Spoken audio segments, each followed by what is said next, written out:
We'll just do it that way.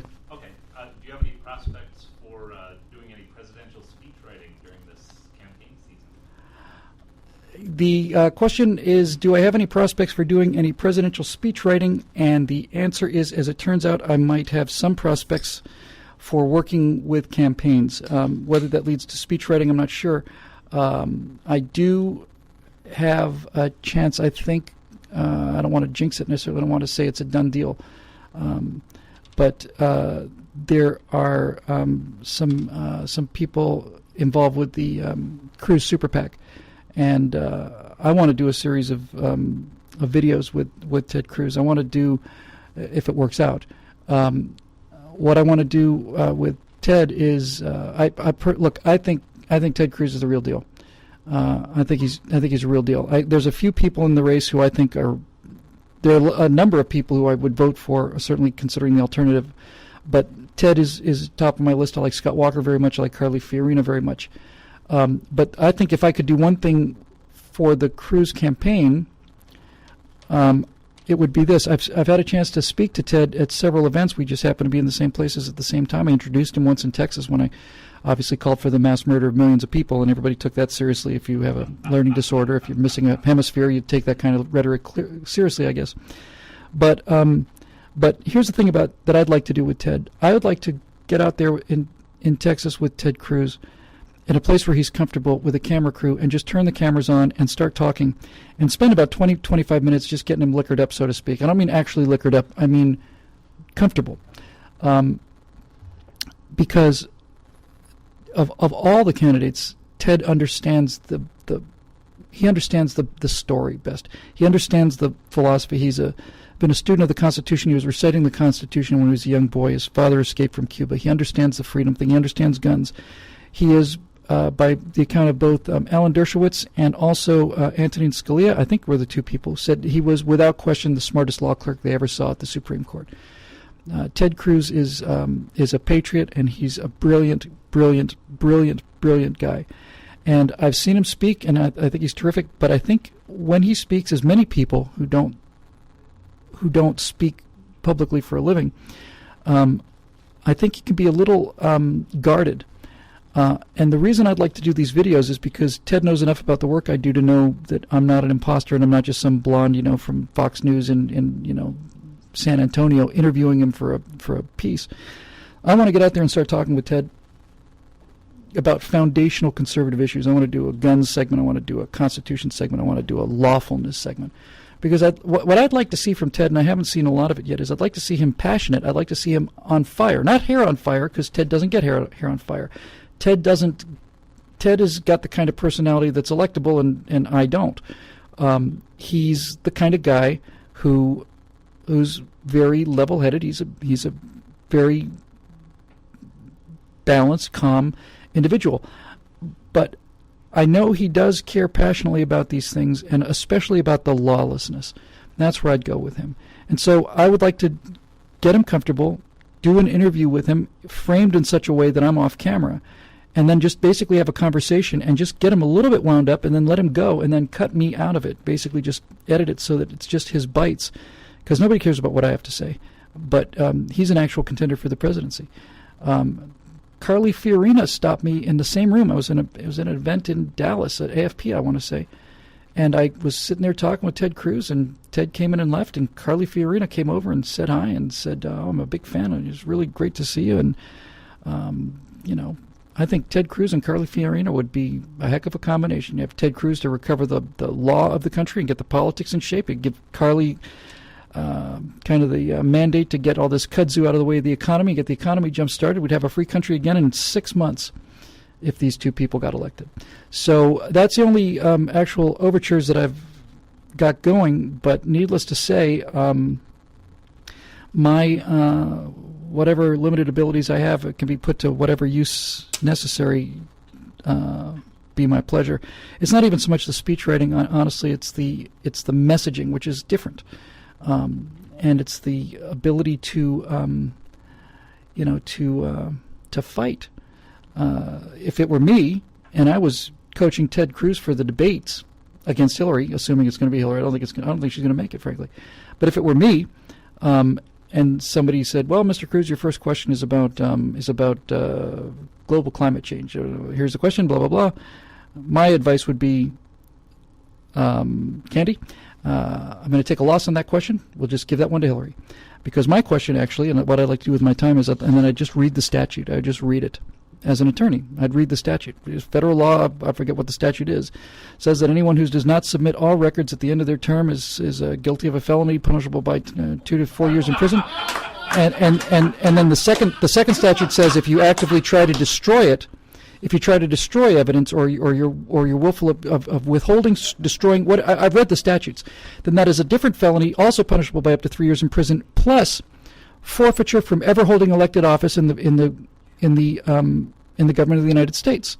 And I would say we're not discussing whether or not these emails were classified or not classified. That's not what the statute says. The statute says you either turn them in when you leave or else it's a felony. And if you try to destroy them, then it's a felony that disqualifies you from further holding office. There's no debate that you did this. There's no question that you did this. You don't deny that you did this.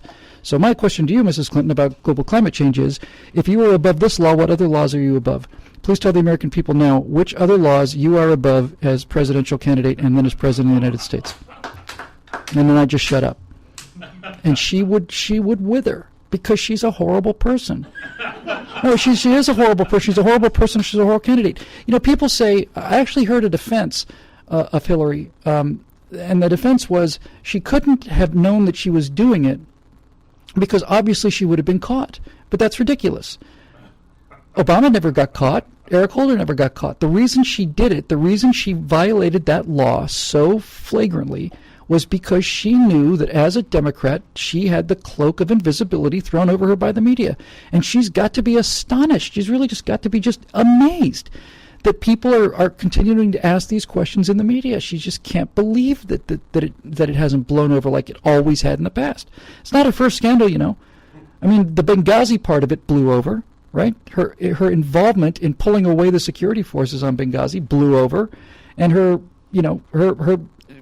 blaming this whole thing on a guy who went to prison for making a movie that had nothing to do with it. That she got away with that, but this one is a statute attached.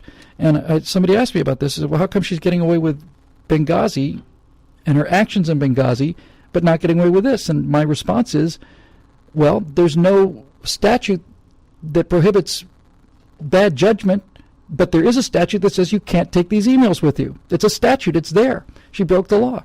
I think she deserves to go to jail, and I think she might. I don't think she's going to make it. I really don't. This thing gets bigger every day, not smaller every day. And of all the reasons that this woman is unfit to be president, the main reason she's unfit to be president is she's such a horrible liar. I mean, it comes time if you're going to be president of the United States where you might need to have to lie convincingly, and she is the worst liar of all time. This business of Mrs. Clinton, did you wipe the server clean? You mean wipe it with a cloth? I don't understand. I'm just a girl. I don't understand how these digital things work. You mean wipe it with a cloth? Ha ha ha! It's treason and it's incompetence. But you know, it's like I saw one of these memes, one of these picture memes the other day. Oh, I saw two of them. I wish I had them loaded. I didn't. One of them is a picture of Bill and Hillary walking, and she's got this very serious face, and he's looking at her, and it says, so when you go to prison, that means it's okay for me to date, right? And the other one is a picture of her saying, I don't know how to run an email. I don't know how to operate 2 BlackBerries. Please elect me as president of the United States of America. So it's treason and it's incompetence and it's felonious behavior. And there's no, see, this is the thing. And this is where Ted Cruz could just crucify her. He'd be an attorney and he would say, Mr. Clinton, we're not having a discussion about whether or not these emails were classified. That's moot. That's not what the regulation says. It doesn't matter if you were right. And every single email that you kept is about yoga classes. It's against the law to keep emails about yoga classes because you are required to turn all of this in. It doesn't matter if you're right. You're still guilty. And you know you're guilty. And the reason you did it, we all know, the reason you had your own server was because you didn't want these on State Department servers, because if they're on State Department servers, it's true that they are secure, and it's true that the country won't be nuked by people who get this delicate information, but if it's on State Department servers, it's subject to Freedom of Information Act requests. People can request it. They can get at it. If it's on the Clinton server in in a bathroom in a walk-up in New York, then no one can touch it. She can just say, piss off. Yeah, you don't get to read my emails just because I'm a public servant. She's in real trouble.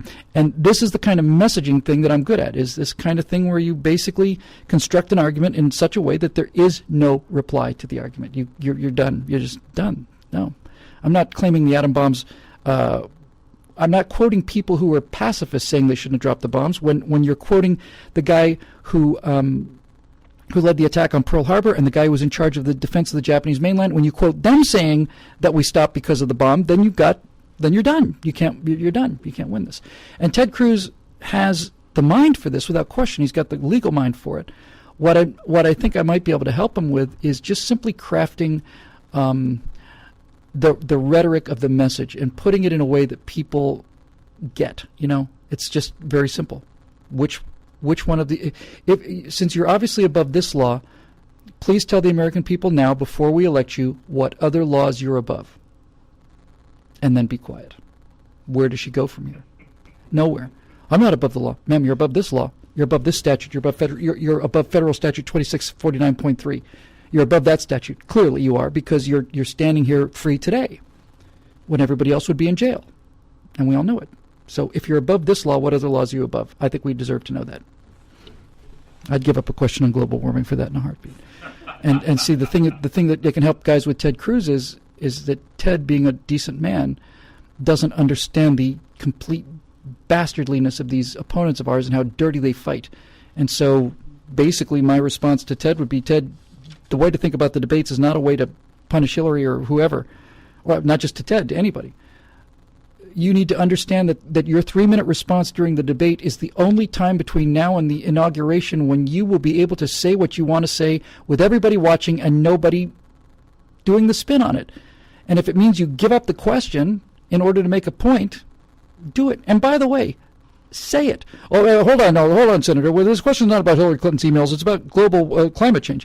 I understand it's about global climate change, but you swine make sure that we don't ever get to say anything ever without you doing this. So my 2 minutes are the only chance I have to talk to the American people without the filter of you, Candy. So shut up. I'm not talking to you. You're a journalist. You're a quote journalist. You're a member of the Democratic Party audiovisual department. I'm going to give you as much respect and time as I would give to any other dweeb who's teeing up the movie for the science class this afternoon. I'm talking directly to the American people, and you're not going to stop me this time. You tried it last time. You're not going to do it again. That's what I would do. All right. Who else? Anybody else back there got a